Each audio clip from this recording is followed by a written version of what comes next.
to another episode of Inner Warmup, where your inner work begins. My name is Taylor Elise Morrison, creator of Inner Workout, and you, as always, are our expert guest.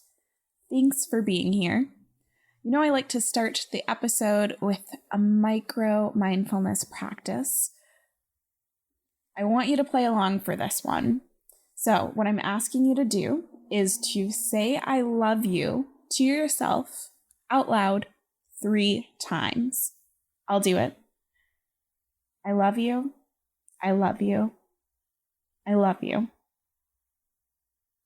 Now, I'm really going to push you to say that out loud. I know it can feel silly. I'm in a coach training right now, and there's a practice that we're working on where you're supposed to speak out loud, and I totally skipped the out loud part. And then when I did it in class with everyone else and actually said words out loud, it was insane what a difference it made in how I experienced the practice. So I'm asking you to say it out loud intentionally. And I also want you to notice, like, how does it feel to say I love you? Does it feel really weird? Do you have anything pop up in your body? Is there some cognitive dissonance that comes up? That can be something to make a note of and to reflect later on. You should tell yourself that you love yourself. It's important. It really is. And that kind of gets us into what we're talking about this month on the podcast. We're talking about love and relationship and community. And this week, the question that we've got on the table is, what makes me feel loved? What makes me feel loved? I chose this question because it pops up a ton in my relationship with my husband. We will have been together, not married, but together for 11 years next week. I don't think he listens to the podcast, but if he happens to be listening, happy anniversary, babe. But yeah, we've been together for a long time. Some of that time, a little less than half at this point of that time, was long distance. And by no means am I an expert on relationship and love, but the odds were definitely against us working when it comes to the statistics of long distance relationships that last. And one of the questions that we ask really, really frequently is, what would make you feel loved? Or would that make you feel loved? I think it's really easy in any kind of relationship, doesn't have to be a romantic partnership, for us to do things out of obligation or to do things out of an assumption that someone else will appreciate them. But we just really make it super explicit and say, hey, babe, it would make me feel really loved if you ran to the grocery store and got my favorite cookies. Or my husband loves having his back scratched. So he might say, oh, can you scratch my back? And I might be like, oh my gosh, I don't want to scratch your back again.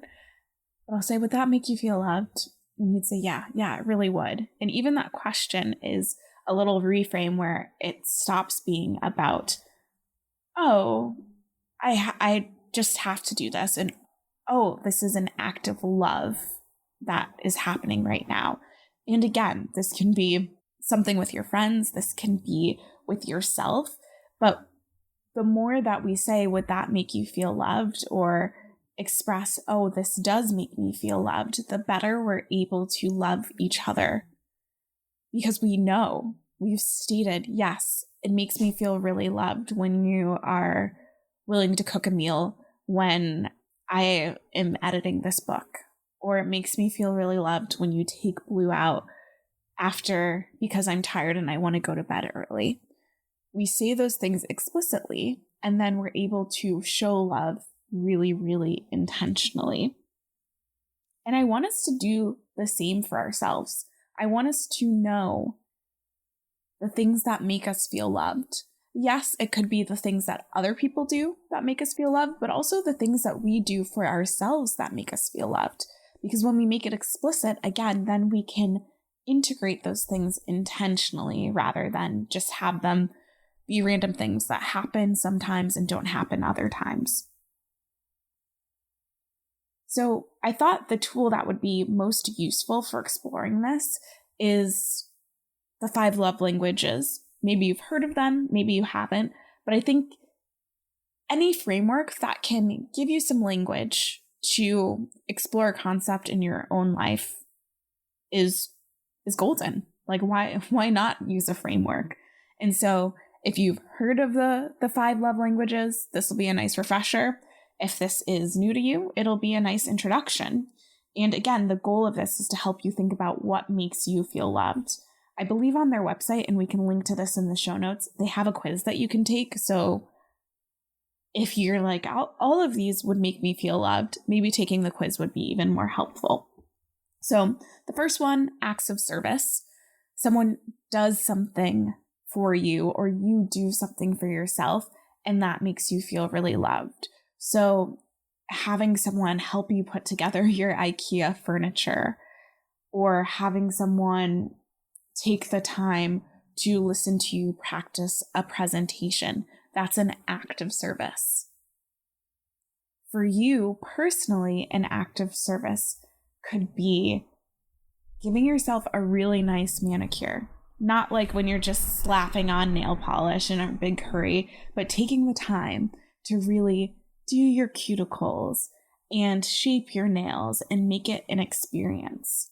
One of the acts of services that I love doing is giving myself a nice facial at home. I have a steamer that I use, and I have this facial serum that I use, and it's like this whole long process that just leaves me feeling so loved and so taken care of by myself. The next one is physical touch. Pretty self-explanatory. You feel loved through hugs and kisses and all kinds of physical touch. If someone is being kind of standoffish or someone, I mean, it's different in the pandemic now and probably especially hard for people with physical touch in the pandemic to feel that type of love fully. But yeah, it's being touched, and it doesn't have to be a sexual type touch. It could be a high five, a handshake, those types of things. And again, for yourself, it might be you're putting on lotion, you're putting on body oil, you're doing a dry brush before you get in the shower. And it's that sense of self-touch or self-massage that gives you love. Then there's gifts. Giving things, getting things can make you feel loved. And I know it can be easy to write this one off of like, oh, this person just wants you to buy stuff for them. No, it's the fact that you thought of them. People who have gifts, love languages, it doesn't always have to be big. It could be, I know that you love this type of apple, so I got you this apple because I know it isn't always available, but it's available now, and so I got you some. Or it could be, I went on a trip to San Francisco and I know that you love See's candies, so I brought you some back home. It's not particularly expensive or extravagant, but it's that thought of giving you a little something. And you can do the same for you. You can buy yourself little gifts, a little treat when you're going grocery shopping, or if you're having a hard time or you hit a big milestone, giving yourself a little something. One, I wish I could remember who said this, but I remember a businesswoman talking about how whenever she signs a really big contract, she'll set aside like a little portion of it to buy herself a gift that she can always tie back to that book deal or that corporate contract or whatever it is. And I would be curious to ask her if her love language was gifts, because basically she was buying gifts for herself. The next one is quality time, spending time together. And this has to be really intentional time, at least from what I know of people who have this as a love language. It needs to be intentional time. It's not just like we're sitting next to each other and you're watching a football game and I'm reading a book. It's time where we're focused on each other And you don't have to be doing anything really big necessarily, but there's not a distraction in the mix. It's not like you're sitting next to each other spending quote unquote quality time, but then you're both constantly scrolling your feeds or stopping in the middle of the conversation. Quality time requires presence and active listening. And then the last one is words of affirmation, which happens to be mine. And words of affirmation is just what it sounds like, of being encouraged and supported through words. So my husband has gotten really good at doing this for me, of telling me that he loves me, telling me that he's proud of me, that he thinks that I'm beautiful. I really appreciate those words of affirmation. And that's also why when I get a sweet note from someone in the inner workout community or from a client, I save those things for rainy days, because those are the things that make me feel really loved. And I can do that for myself too, just like we practiced doing at the beginning. Saying I love you is a word of affirmation to yourself, or some of the affirmations that we put in the Inner Workout Self-Care Sundays newsletter. Those are ways that you can give yourself words of affirmation. And the example for spending quality time with yourself, I realized I only kind of said the relational version. It's spending that intentional time with yourself, where the goal is to be with yourself, not to be distracted from your thoughts, not to be productive for someone else, but to be with yourself, by yourself, doing something that you enjoy.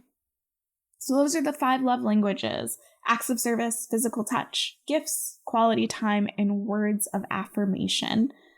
And I hope those gave you a really good starting point to think about what makes you feel loved. Because in a moment, I'm handing the mic over to you for you to reflect. And I want you to think about what makes you feel loved. Did you identify with one of these love languages? And maybe you didn't.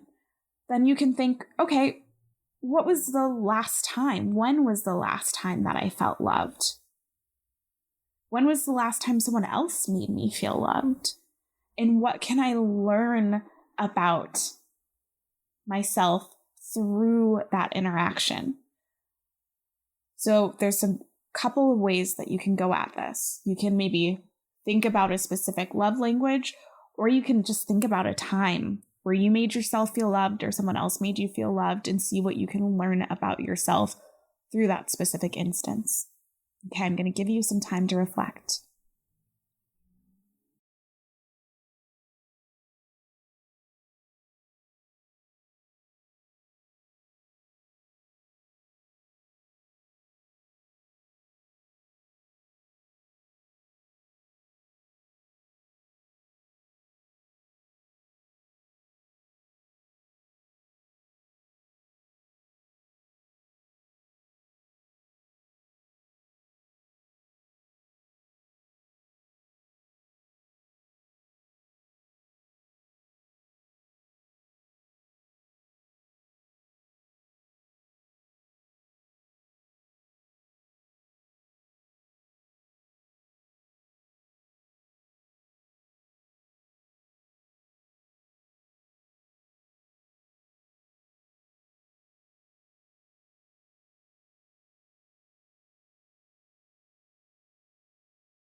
Thanks for taking the time to reflect with me. If you want to share some of your reflections, feel free to DM us on Instagram. And if you haven't already, please rate and review the show. Thanks for listening, and take care.